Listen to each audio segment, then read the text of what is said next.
Welcome to the new episode of All That Jazz. I'm your host, Matias, and I have with me Angel Gaddis. Welcome to the podcast. Hello. How are Hello. you? I'm good. How are you? I'm doing great, thank you. We talked yesterday, and you're from Dallas, and that kind of reminded me of uh, the guy from Slovenia, Luka Doncic, who's Yes, really playing well, or as we he say is. here, Doncic, Luka Doncic, and he's amazing. Do you watch NBA basketball any? I do watch NBA. My favorite team, of course, is Dallas Mavericks. Nice. And it's looking great right now, so I'm super excited to be going to the playoffs this year. Yeah. Do you think they have a chance, by the way? Absolutely. Oh, yeah. Do you think they have a Uh, chance to win it? Absolutely. Ah, yeah, I Believe it. think, I hope so. I think That would be really nice. It's been a long time since we won a championship. So, 10 that years. was, yeah. Yeah. Um, all right. So, what we came here on this podcast actually to talk about is your work and the book you're writing and the kind of hospice work you do. So let's go back to beginning how this all started. How did this journey of writing the book and doing the business that you do, how did it all start? Well, as far as the business goes, I've been in healthcare for about 10 years now. Mm-hmm. So there's different areas of healthcare that you can be in. My favorite has always been geriatric. And so through the journey, I've learned that I work really well with geriatric patients. And so one about a year ago, trying to find my niche on where I wanted to go with the business because I feel like in healthcare at this time, patient care has been taken out. And that's something I strive on is patient care. So I really want to get out of corporate America so that I can provide excellent patient care to people that are not receiving it. And so about a year ago, um, my stepdad, he got really sick and I was coming back from out of town. This is when COVID had first hit. Right. Uh, my mom had called me and she was just like, hey, he ate really well today, super excited because he wasn't eating, he wasn't really doing much. And I was like, okay, great. So then a few hours later, she called me and she was like, the doctor said, this is it. He's leaving. Oh, wow. So, Is it yeah, your dad? no, it's not my dad.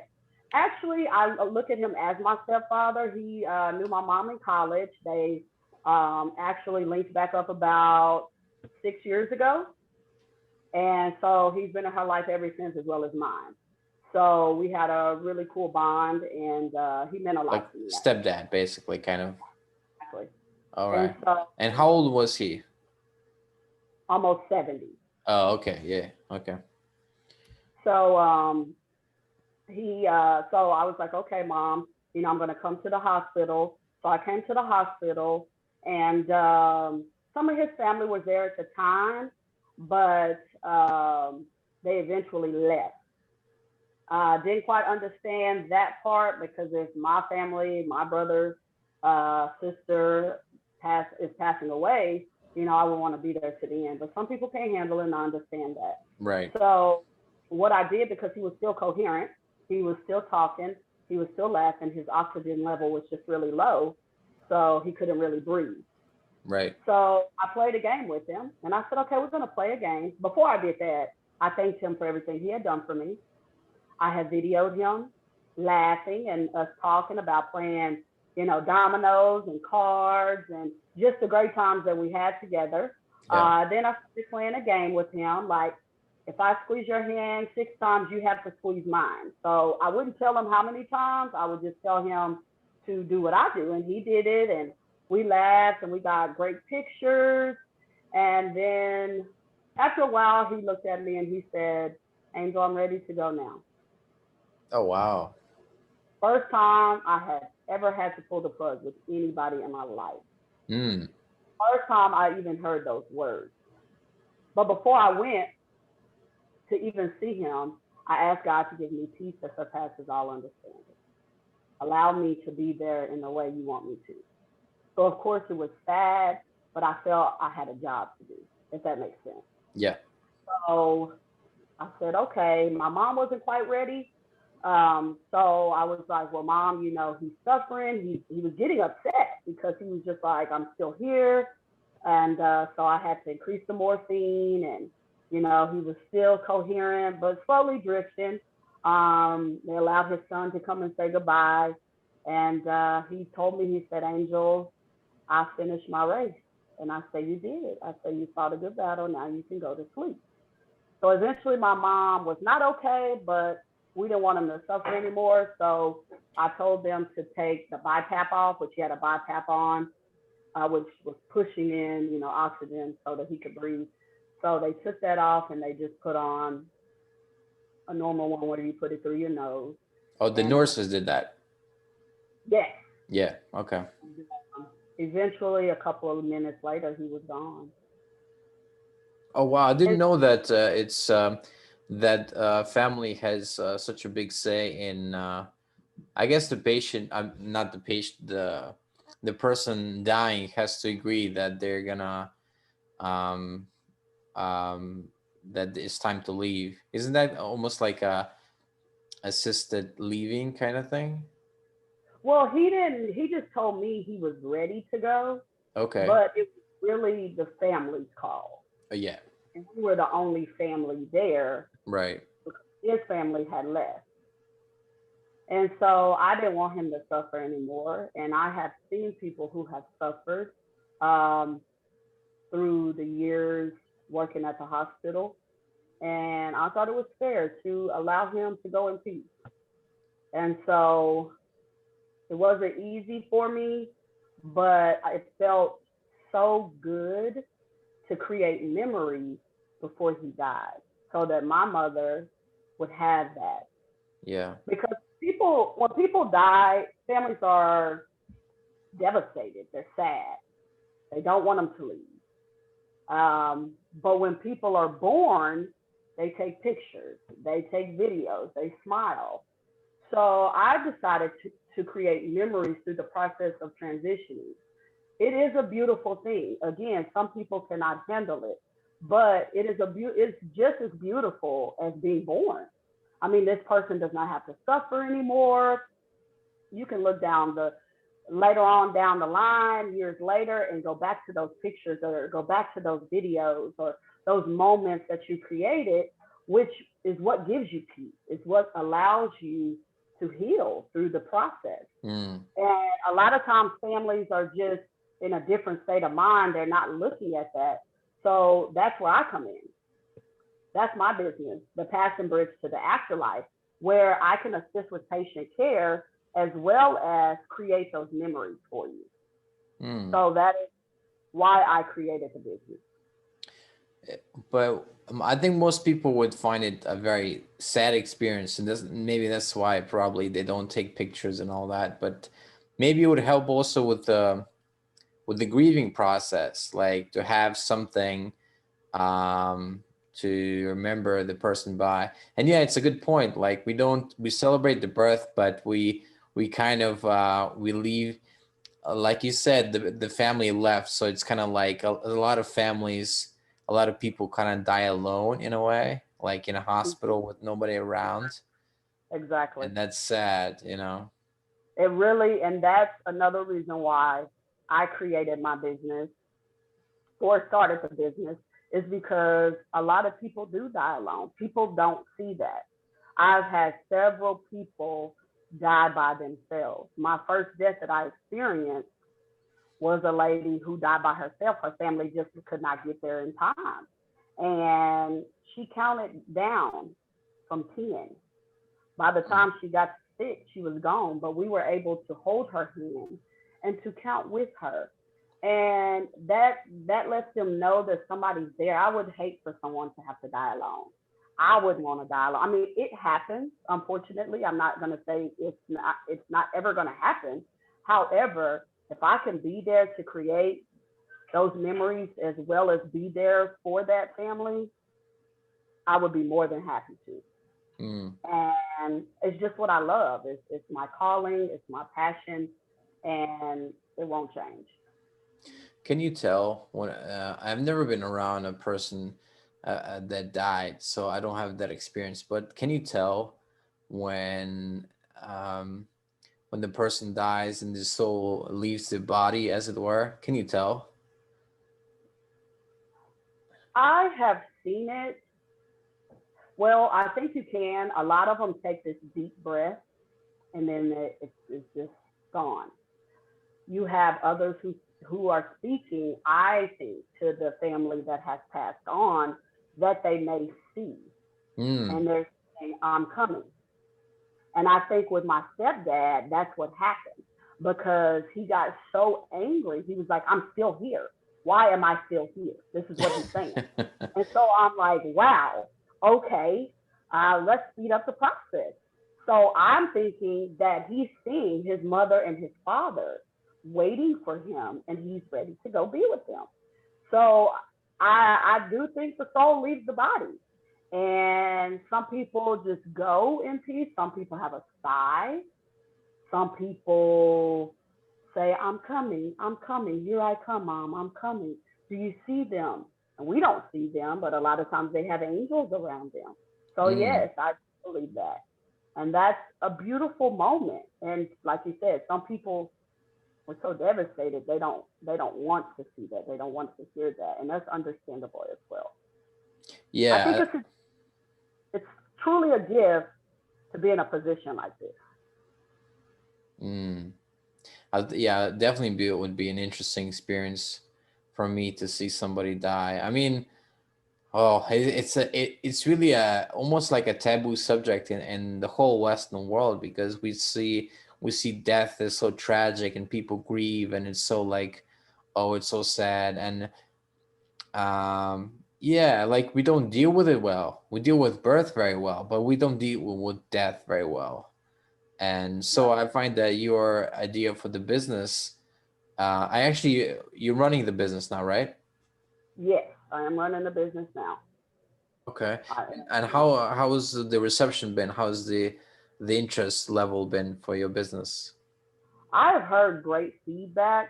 However, a couple of people that were interested in me taking care of their family members have passed away really quick.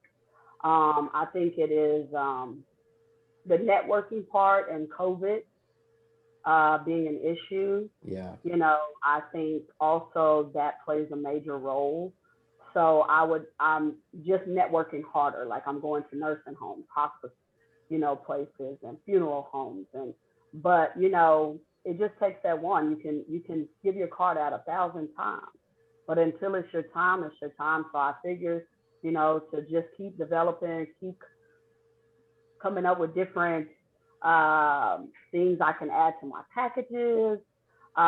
Even going through this process, I just was really thinking about how we do with birth versus death, and Yeah. how my thought process of death is just as beautiful as birth, because birth, we're bringing people into this world that is just at this point crazy. Like it's a lot going on. Oh yeah. And, if you look at death on a spiritual level, which I've had a time with death, I've had a hard time with death before.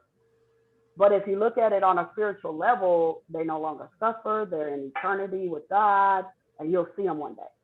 Mm. So, I had to grasp that concept as well. But I feel like that moment with my stepdad was God telling me, this is what I want you to do. I Mm. need you to touch lives. I need you to save lives. I need you to be there. So Do you believe in hell? I believe there is a hell. Okay. I, I I do believe I there is do a hell. too. I I do. I think there is I subscribe to the I don't know if you've heard of Dante's Inferno or Dante's there's a collection of books called Divine Comedy by this Uh-huh. Italian guy called Dante, and he wrote, I think there's like 9 levels of hell and like 10 levels of purgatory and 9 levels of heaven or 7 levels of heaven or something like that. And I like that idea because it means that not everybody's at the same level. Like there was, Right. remember that guy, Timothy McVeigh, the domestic terrorist, before he was executed, he said, I know I'm going to hell, but I'm going to meet a lot of friends there, he said. Oh my goodness. Yeah, that's what he said. So I think people go where they belong. So I think, Right.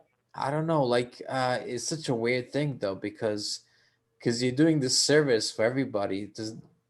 Maybe that means that the service that you're doing for somebody that's dying, maybe they're going to hell. Well, What? that it could. I never looked at it like that, but Yeah. I do believe that those days won't be determined until Judgment Day. I actually believe that. So I believe as of now, I am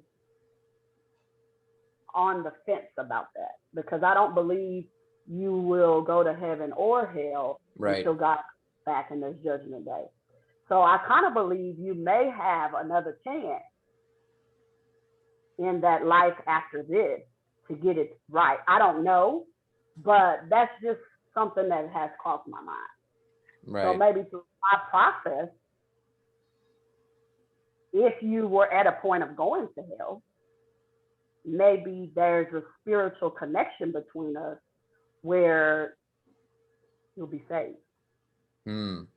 Don't know how Okay. Jesus Well, let's works. talk about that. So what's your religious background or belief system right now? Well, right now I'm non-denomination. I go to Amity Bible Church.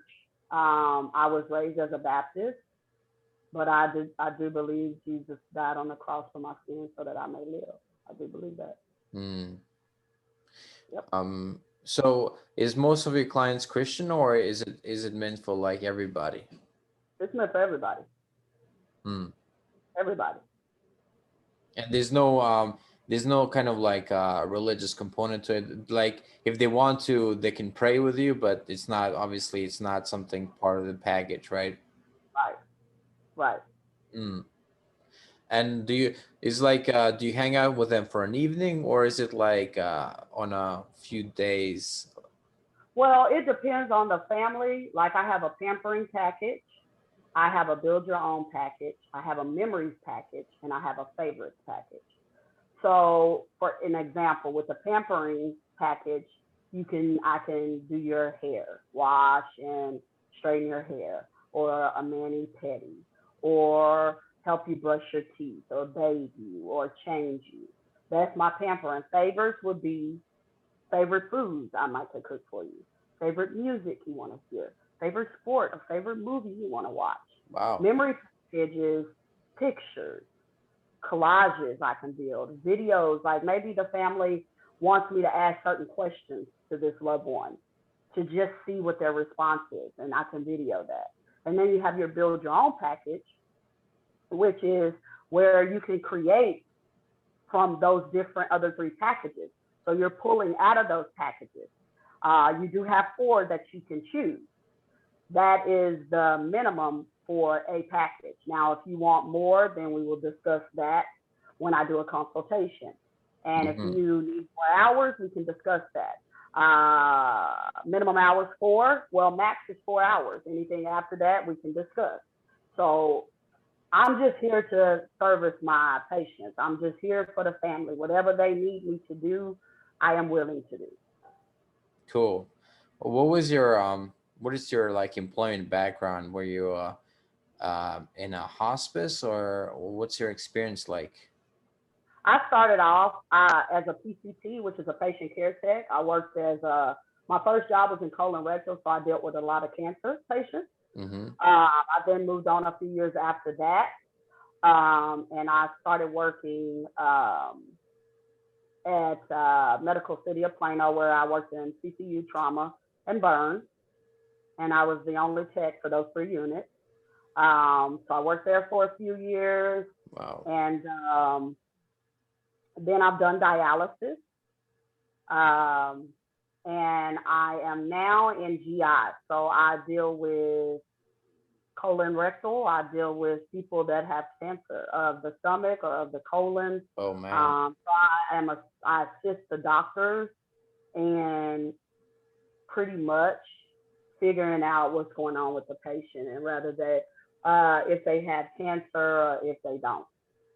Wow. I also have done private care where I've taken care of a 93-year-old patient for a few years, Mm.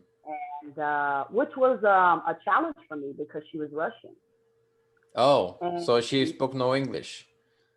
barely. Barely.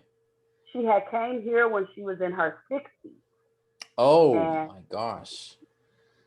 and so her daughter loved me. Her daughter spoke great English. She worked here and everything. So she came when she was younger, but she loved me so much, and I still love her to this day. I still check on her. I taught her how to text message at night. And I used to spend a night with her and be there with her, and we just had a great connection. She never wanted me to leave. She had other sitters that were actually Russian, but she would always tell me, "I love you. I really wish I could have you every day." And so it just was a beautiful connection.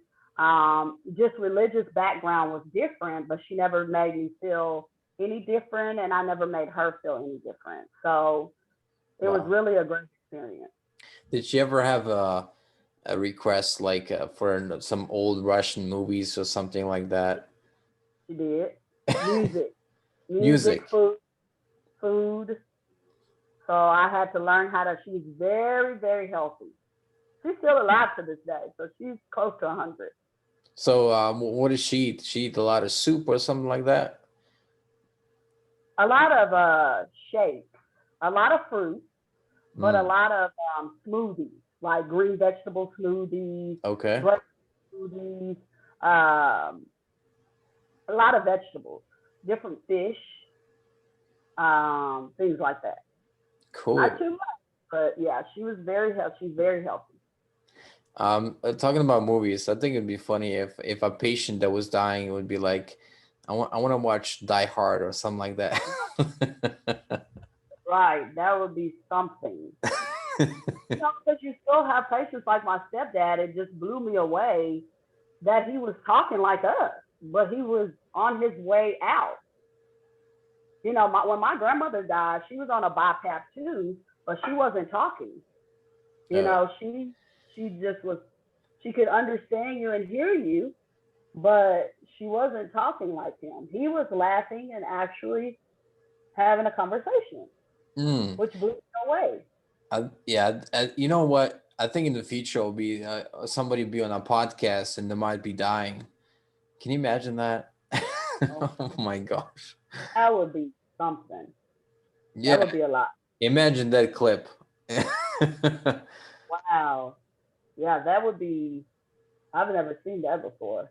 But I think it's probably stuff like that has probably been recorded, but it's families kept them to themselves because um oh, you remember that guy, the Australian guy that the crocodile guy, Australian that was really like enthusiastic, died in like Hmm. 2006. I don't know if you I remember Stephen remember him. Irvine or something like that.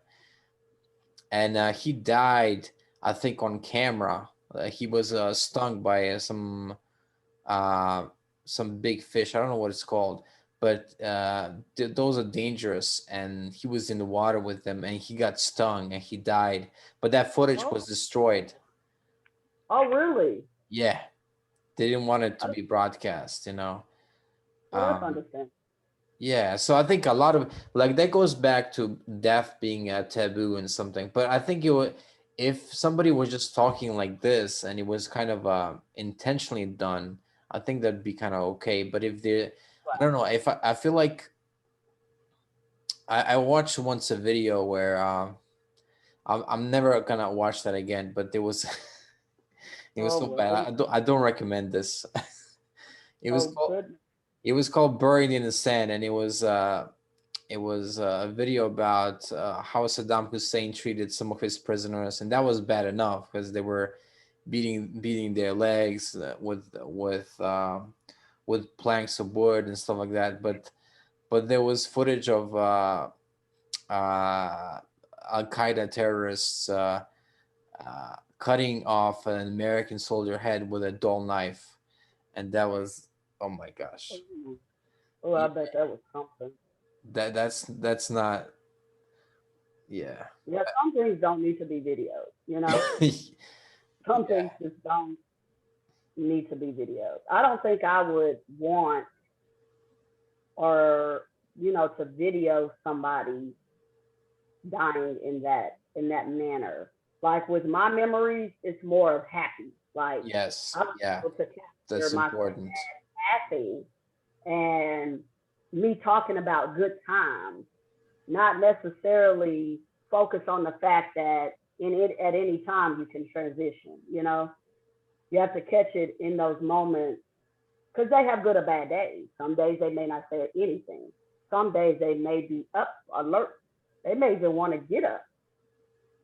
So everybody's not just on the dying bed. Like they're not just, there's different ways people die.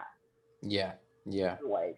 Um, so since we're talking about kind of tough things happening, let's talk about the trauma that happens in childhood and stuff like that.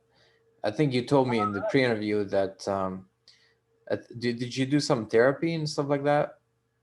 I did through therapy when I was younger. Yeah. Of course, I was raised with my mother, single parent home, which a lot of people are. My mom was emotionally detached, Hmm. being how she was raised. My father was there for a period of time, but then he allowed drugs to take over. So, to me, in my opinion, he chose drugs over me, and I am his only child. It really affected me a great deal. At one point, I was just like, why did y'all have me? Honestly, in my head, I was just like, you should have just had an abortion. Because I really felt alone, although, my mom was there. She took care of me every day. She fed me, she clothed me. It was those mother daughter moments that I needed. I love you. How's Yeah. school today? Are you okay? How are you feeling? Let's talk about the birds and the bees. Let's talk about when you have a cycle. Oh, how was your game today? I will be at your game. How are your grades? And I didn't get any of that. My mom was strictly about going to work and making sure we had it financially and to me, materialistically. So I was always this loving person, always have been. And I never could figure out why because my mom was not like that. And I didn't really know my dad like that. Well, my dad was the loving side that I was missing, Right. but he wasn't there. So as I got older, I would see my friends with their families and their friends coming to play. I mean, their parents coming to watch them play sports. And, it was just a family setting. Right. And it's me and my mom. And she would work 3 jobs just to make sure we had it. And when I say we at the time, it was me and my older brother. We're 9 years apart. He wasn't always there. He would a lot of times be with his father. So it was just me and my mom. So I was empty. I was told by a couple of family members as well that I would never be anything. Hmm. I would have a lot of kids. I would never get married. I was compared to by other family members. And, after you hear that for so long, you start to believe it. And Yeah. so, especially being young, because when you're a child, you're still developing. So, whatever people are saying to you, you're taking that in. Yep. And you don't realize that. I didn't realize it until, I get older and I'm trying to figure out what is wrong with me. Like, so it hurt. It hurt really, really, really bad. So I would always try to prove myself all the time through a job, through a boyfriend, to family, to Mm. friends, and not to the point of begging for friendship or anything like that, because I knew who I was. I knew who I was capable of being, but I wanted to prove to you who I was. Yeah. I wanted to show you, and I wanted to get the feedback. It felt good for somebody to say, "Oh, you're this," and "Oh, you're that," because I never got it. So I was always looking for approval. And when I got older and became sexually active, if you didn't have sex with me, you didn't love me. That's how deep it was. Mm. And that was just it. I mean, I would get totally upset. And it wasn't as if I was sleeping with a lot of people, but the person that I was in a relationship with or talking to, if they just weren't in a situation, or not in a situation, but if they just weren't on that level and didn't want to do that, it became a problem, which it shouldn't have been a top priority for me. But it was, because I didn't have a clue of what love was. I didn't know how a man was supposed to treat me. I didn't know what he was supposed to say. I didn't know Mm. how I was supposed to feel, because I never got to experience those feelings. So as I got older, I had my daughter. And I always prayed to God that I would have a strong relationship with my children, that we would be able to communicate, if nothing else, the communication, Yeah. and that I would show my children that I would love them, that I love them, and I would tell them. And I got that opportunity, and I did not back down on my word. And to this day, me and my children have the most incredible bond. My oldest daughter is 17 years old, and she tells me all the time that I'm her best friend. And that means a lot to me. I've had to learn how to break that cycle, as well as heal myself through the process. So, there are challenges, and Oh there's yeah. been a lot of challenges with that. But I allow her to speak her mind. I meet her where she is. I don't try to be her friend. It's a hard thing in this generation, but you have to learn not to be your child's friend. You have to balance it. You Oh have to be yeah. a disciplinarian, and you have to learn how to understand who they are, because my mom was trying to make me like her, but better in certain aspects. And I'm not you, though. I'm going to have my own set of problems. I'm going to have my own set of feelings, emotions. I'm going to think my own way. And as parents, sometimes we forget that. And we want our kids to be so much better than us that it almost makes us afraid when you see a little bit of something that reminds you of you when you were their age. Right. My Right. daughter has to remind me all the time, I'm not you. And she's not. She's an amazing person. I am so blessed to have my children. Um, they keep me going, and I'm just grateful. So that's where my book comes in, which is called The Innocence of a Guilty Victim. Are you still writing I, the book, right? I am on chapter 10. So Okay. I have, by the end of this month, that book will be written. And I am super excited because it tells my story. It tells how I went from trauma to where I am now, how I Mm. persevered.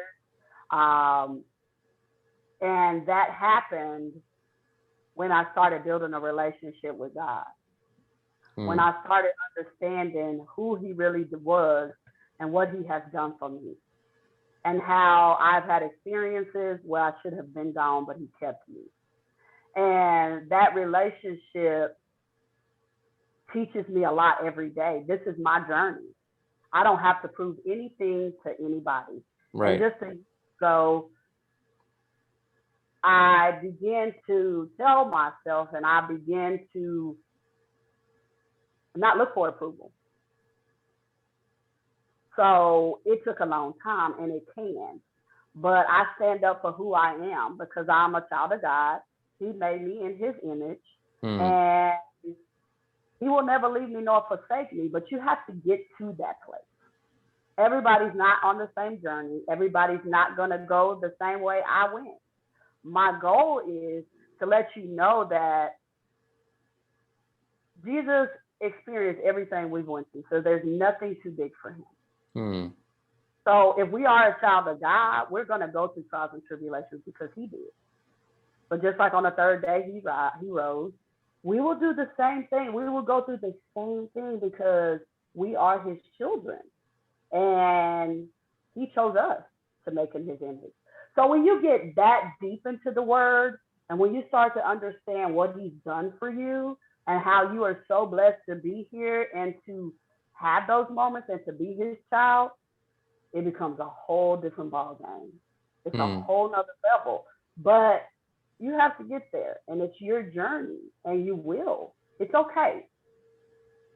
And do you think a person, obviously being a religious or spiritual thing is very, very important. However, do you think combining that with therapy, because some people just try to heal their trauma with religion, and that works sometimes, but I don't know if it works all the time. I think therapy can also help, right? I went to therapy. I went to therapy for years. Probably my late 20s, early 30s. Um, I believe in therapy. In my community, it could go two different ways. What is your community? What are you talking about? My community. Sorry? A lot of in a Black community. Okay, Black community. Okay. A lot of people look at it as, if you go to therapy, you're crazy. What's wrong with you? You don't need therapy. You just need to keep living, or things will be okay, or pray about it. But I believe God put these people on earth for a reason. And it's a process. Like, I learned so much through my therapy. There are things, I think the most important thing about therapy to me is you are going to a person that knows nothing about you. Yeah. So of course you have family that's like, oh, this is what you should do. This is what I've seen you go through. And it's like, okay, you're my family, so you know these things. But when you go to therapy and your therapist can pretty much say the same thing that you've heard, but they don't know you, it becomes a different ballgame. And there's steps to it. And I believe that a therapist help. Now, are all therapists good? I will not agree. I was one, I didn't want medicine. Don't put me on any medicine. Right. I'm not on those levels. I just need structure. I need guidance. Right. And my therapist was religious. So it was great. We talked about God. She never tried to put me on medication. And to this day, I think she is one of the best. So I do believe in therapy. You just have to be careful because everybody doesn't have your best interest. Right. So I think finding the right relationship. I think finding the right therapist is extremely important. And if it's not working out for you, try another one. That's the beauty of it. And I just want to say that you mentioned the taboo of therapy. I think it's extremely important that we think that every illness is either could be a physical component, could be malnutrition. There's a mental component or emotional component. Those two are interlinked. I think they're all or the same maybe. And then there's the spiritual component, which is the most important. But I think, with you can't just pray some crazy mental imbalance in the brain or something, pray it away. I think it doesn't always work like Christian Science believes. I don't know. Okay, I'm not gonna bash that religion because I like it, but like I do think there's something to therapy, right? There's something because it works. Now, some people may need medication because they're mental and they're chemically, I guess, imbalanced. Yeah. But that's beyond, I can't speak on it because I haven't been to that level. But I do believe that some people do need medication. And that's okay as well. You just have to, it's just hard. And this is just my belief in this world that we live in. I'm not going to say everybody, but I've known a lot to want to just medicate you to numb you. And again, we go back to knowing your doctor. knowing who has your best interest, Right. knowing the medication you're getting on, reading on that. Yeah. Everybody does not like, don't give me medicine that's going to have me a zombie for the rest of my life. I don't need that. Or I if you need are, then you have to do therapy with that along so you get out of that, right? exactly. Yeah. And some people don't do that. So again, that's a call for families. That's when families have to stand up and be together. And, it's important, especially when it comes to mental health. I've seen so much of that here lately in our teenagers. And it saddens my heart, but I'm always there for them. I talk to teenagers as well. Mm. That's something I have. My book is really um, for them. For other Um, teenagers and your kids. mhm. Mm. They're struggling with mental health. Families are just, you have families that have to work. They don't understand. They don't tap into their children. I mean, there's so many things, and I don't want to speak ill on anybody's family or any parent because, again, we all are totally different.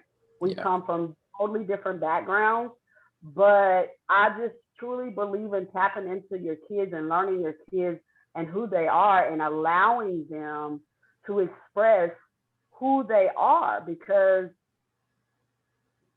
we a lot of times don't do that. We don't meet our children where they're at. And Yeah. if I've said this 10 times this week, maybe in the last 2 weeks, I've spoken to parents, I have spoken to friends. You have to meet your child where they're at. And I honestly think that that's my next book.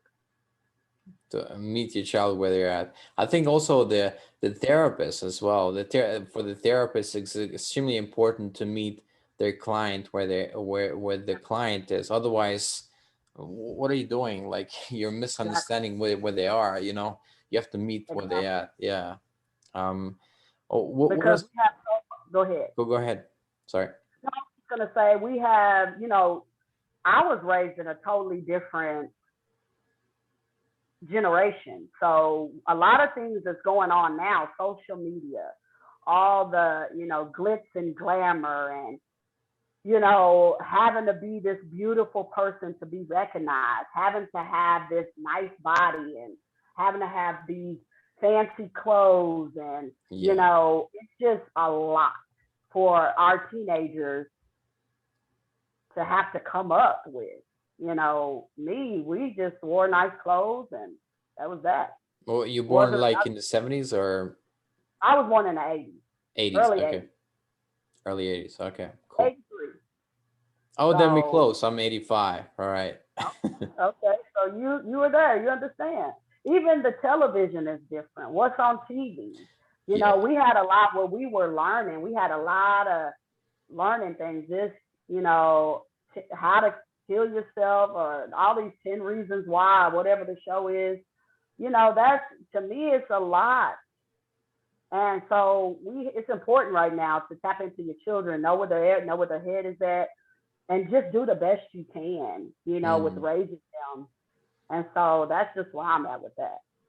What about the COVID restrictions? I think that's impacted a lot of people very negatively, like mentally, because they had to be alone. And if somebody's an extrovert, that would be extremely hard. You know, if they have to be alone and no contact with other people for a long, extended period of time. You Are know, you saying in a way of if they're sick and at a hospital, or are you just saying in being general. that in general? Yeah. Oh, yeah. Definitely a struggle. I'll speak. My daughter had a struggle during COVID. She became very depressed. Why? Mm. Because it's her junior year. She had all these plans to go to school and super excited, and those plans just didn't happen. So she became very depressed, and we had to Mm. tap into that. We had to talk about it. We had to come to an agreement. So I understand that on that level. I had two family members who had to die alone. Oh, wow. within 5 days of each other, and there was a father and son. So my uncle and my cousin died. My uncle didn't die alone; he died at home because he didn't want to go to the hospital. But my cousin had to die alone in the hospital, and that's just the most devastating feeling to know that your family is there and nobody can be there. You know what I mean? Like Yeah. I can only imagine. I don't even want to imagine. You know, and then you have these people who have mental issues or have this, you know, addiction and have to sit at home and sit in it, sit with it when they're used to going out, maybe partying, going to a Yeah. friend's house, maybe Yeah. going, you know, out to drink to numb it or to not think about it. And then, you know, you have to now, at that moment, at that time, you have to sit in that, which to me is important. I think you should sit in your issues. I think a lot of times we do a lot by numbing, and that was me at one point. I was an alcoholic, so I would numb by drinking, Hmm. and you know I didn't want to think about it, but you have to sit in it. Right. Did you go to a 12-step group, or did you work on it some other way? I just worked on it myself. Hmm. Like that's when my relationship with God came. When I started talking to God, and again, everybody's different, but that's what helped me. Some people need the 12 steps. Yes. When COVID came, it came back up because I was at home. Now I hadn't stopped, you know, working and hadn't stopped working out. It didn't stop my journey, but I did notice, okay, you're picking up a drink. And when you have an addiction, it doesn't go away. Right. You just have to learn how to deal with that addiction. It will never go away. So right now I'm in the process of learning. I have liked to drink. That's just something. It is hereditary on both sides.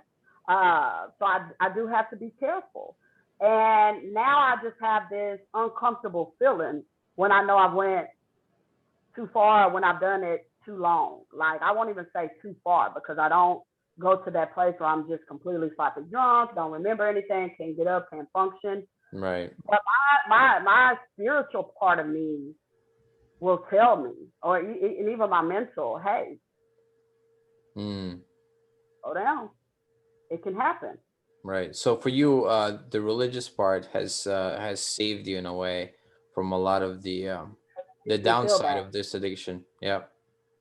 And then my daughter, probably about 3 weeks ago, I would say, we were just having a conversation about drinking. And I had never known this, but my oldest daughter had told me she was very afraid for me Hmm. when I was younger, because I had her when I was 20 years old. She was afraid when I went out that I would die or have a car crash. Oh man. She would stay up at night to wait for me if I went out. She would even take my keys, which usually when I'm home from a night out drinking, I'm home. I usually don't get up to do anything, but to make her comfortable, she would take my keys and Oh, be so simple. you're not married? No, No. never have been. So my daughter has seen it all with me, Hmm. and that really uh, hurt me. Yep. And I don't want to go to that place with her again. I don't want my children to feel that. I don't want to feel that. Hmm. So every day it's a process. So anybody that has an addiction that is listening, it's okay. Like you just have to figure out what works best for you because it never goes away. It's a part of Yeah. you. Yeah. So don't fight it because there's times when I've fought it, been upset at myself, beat myself up, but it's my journey. Hmm. It's a part of me. It's a part of my life at this point. How do I deal with it? It's okay. You will be. Oh, God's got me, and I'm gonna get through it. You know. So you have to think of it on those levels, or maybe if you're just not on a religious level, Find a 12-step program. Find somebody that you know will hold you accountable Oh every yeah. day. I think You know, I'm a big advocate of 12-step programs. They're very spiritual in my experience because I've had personal experience with them. And I'm a Christian, but I think those, because 12 steps provides practical tools. It's almost like practical Christianity in a way, if you take it in that way. But yeah, it's still, you have to work the program, otherwise it doesn't work. And I'm saying that also for myself right now. right. Anyway, yeah, since we're talking about this, so what do you think there's, because I think there's more single parents now than was, like, I think America in the 60s, there was a lot less single parents in the 60s Right. than there is now. Well, what do you Like, think that is? I'm going to say this. Back in the day, from what I know from my grandparents and great grandparents, Hmm. I'll even go as far as great grandparents, there are restrictions. If you didn't marry me, there was no sex. Oh yeah. Maybe it's better that way. Maybe it's better you go back to the old school No, way. yeah, like they had standards. Let me say that. There were Hmm. standards. They were, I think, raised a little bit different. A lot of the social media, a lot of the things happening in our society, they didn't have that back then. But most importantly, they had standards, Hmm. and these women were so strong, they stood by it. And these men respected that. Nowadays, I just feel like there's no standard because it's so hard sometimes, Yeah. as far as the dating world and this person may be this. Even in my book, people that I've dated, and started talking to, I'm like, this is gonna work. I'm gonna get married. This person has this quality, this quality, this quality, and then when situations arise, things are brought out, and it's like, and we move too fast, and we're okay with being the side chick, and we're okay with, you know, as Yeah. long as we have this person, a little bit of this person, it's okay. And it's just different things that we accept that allow or not allow, but cause us to be single parents. Like we don't have the standards that they used to have. You know And I'm what? gonna say I didn't either. I didn't Right. either. But you know what I've noticed though, that the Mormons have extraordinarily good marriages usually. So Mm-hmm. maybe that's a route to find. I don't know. I think more. You remember years ago there was a woman, a Chinese American, that wrote a book called Tiger Mother, and she was very, so basically in her book, to summarize it, basically she trained both of her daughters, one in violin, one in piano, like drilling every day, 2 or 3 hour practice, and she said, I'm gonna do this till they're 18, and then they can do whatever they want.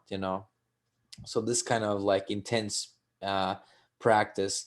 And she wrote another book about overachievers, groups that overachieve it in America, and it was Nigerians, the Jewish people, I think some other ones, but also Mormons were in one of those groups. I don't know why, but Mormons seem to do really well. But Mm. one of the things about their religion is they emphasize family above all, and that I find really hopeful. Because Yeah. if you're together, if you're married as a family and you have a solid marriage, I think that helps everybody. Lower crime rates, uh, probably higher education for the kids. It has so many benefits. It's crazy. And I believe that. I Yeah. believe family. We have a lot of broken families, and we have all these cycles that continue after continue. Okay, my mom was a single parent. I'm a single parent, and if Yeah. she did it, I can do it. That's the mentality. When it doesn't, you don't have to follow your mom or dad's footsteps. You have your own. You have your own life. And I tell my mom all the time, you raised me to the best of your ability. Was I hurt? Yes. Was I angry with you? Yes. And my father. But you did the best you could with me. But I want better. So Yeah. then you have to want better, but you have to go through the journey. Some people want it easy. Some people want it fast. I did. I wanted to be married. I wanted to be in love. I wanted to have kids. And that was it. But there's so much in between that we miss out on, as far as loving yourself, as far as healing those traumas Oh from yeah. childhood. So You know, do you think go ahead. do you think healing trauma would be better before you find out your partner? Like Yep. for girls that are 18, like just go have therapy for 2 years and then find a husband. Something to that extent. All right. Because I will say this. I'm in a relationship now, and unfortunately, he's had to experience the trauma with me, Hmm. and it's been a challenge for our relationship on his end with his trauma and on my end with my trauma, and so I believe love has kept us this long, and I have known him for almost 17 years. So on and off, it's been a challenge, but maybe we could have avoided it if I'd have healed myself. And there's some things that could have I could have avoided in our relationship. But then I say that, but then on the flip side of that, he's helped me through the healing process. Right. He's brought things out to me that I didn't even look at, Hmm. in that way. So I think, yes, I think you should deal with your trauma as best as you can through life. And if not, it would be awesome to have a partner who is understanding and understands your trauma and understands that you've been through these things. But that goes back to communication. That goes back to taking your time when you're dating, not Right. rushing, taking it one day at a time, understanding and get to knowing each other, because I might tell you something you may not like. And that's going to keep us from even having to take this any further, you know? Hmm. Or you may be like, I understand you've dealt with this. I'm gonna be here, you know, to help you through it, or to be your support system, Yeah. and so it could just really go in all different ways. The most important thing is to heal yourself so that you can be great and live your life and be free. I want to be free. Right. I want to be happy. I want to live this life to the best abilities. I want everything God has for me. And I want everything that everybody told me I couldn't have. Yeah. And that's how I feel. I think that's the best way to prove people wrong with success. Like this is probably Exactly. the best way. And lastly, let's talk about a little bit, since your name is Angel. Do you believe in angels? I do. I do. Have you I ever really seen one or no, experienced one? The presence? no. Apparently, I've heard this story that whenever there's an angel around, you even though there's no flowers around, you smell roses and things like that. Oh, Whenever really? there, yeah, that's what I've heard. And whenever there's a bad spirit around, you're gonna hear, you not hear, you're gonna smell like rotten eggs. So that's Oh, yeah. I've heard of that. So wherever, if you feel like you're in an environment where there's no roses and you suddenly start to smell roses or something like that, maybe there's an angel around. Maybe so. Yeah. I just always looked at it. I have looked at it as I, for instance, had a car wreck with my children, and didn't know at the time, but I was holding on to the steering wheel as I was going from left to right, and the windshield had shattered, the airbags was out, and I couldn't see anything. Hmm. And I just kept praying, Lord, save my children. You can take me, but save my children. So at that time, I knew my angels were there. They were there.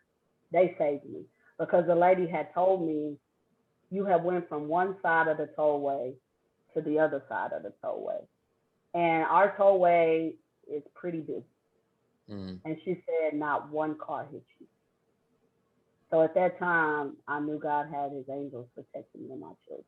So that's how I look at it. But I've never experienced it or, like you said, seen it or even heard what you told me. Hmm. Yeah, well, maybe it'll happen to you one day, and you'll be like, yeah, that's it. That's what's happening. Oh, I love this. Yeah, angels are around me. Yeah. I believe they protect us all day, every day. I believe we have our own set of angels Hmm. that protect us and keep us every day. Yeah, I think everybody has a guardian angel. I've heard a spiritual teacher say that everybody has a guardian angel. It's just that some of you have pissed them off. Yeah, I'm so tired. Sometimes I'll be like, oh, I know you're tired of me, but please help me once again. Yeah. Sorry. But yeah, I've heard that too. So, is there anything else you want to talk about? Anything we left out or anything like that? Not really. I would like to say for anybody that would like to pre-order my book, to go to angelgaddis33 at Gmail and leave your information. If you guys have family members in the Dallas, Texas area, even out of state, that you need assistance with and that are transitioning or you need help with, I'm Mhm. here. You can go to the Passing Bridge. Um, I've lost the word. It's okay. I'm gonna leave the links The below Passing the Bridge video. Afterlife at gmail.com. So I'm also here to take questions and help with anybody that needs help. Use any one of those emails. This has been great, Matt. I really have enjoyed talking to you. Thank you. Likewise, and Beautiful person. You're a beautiful person. thank you. Yeah, thank you so much for being on the podcast, and yeah, I enjoyed this. Absolutely. It's therapy. And everybody else, thank you for listening or watching. Thank you.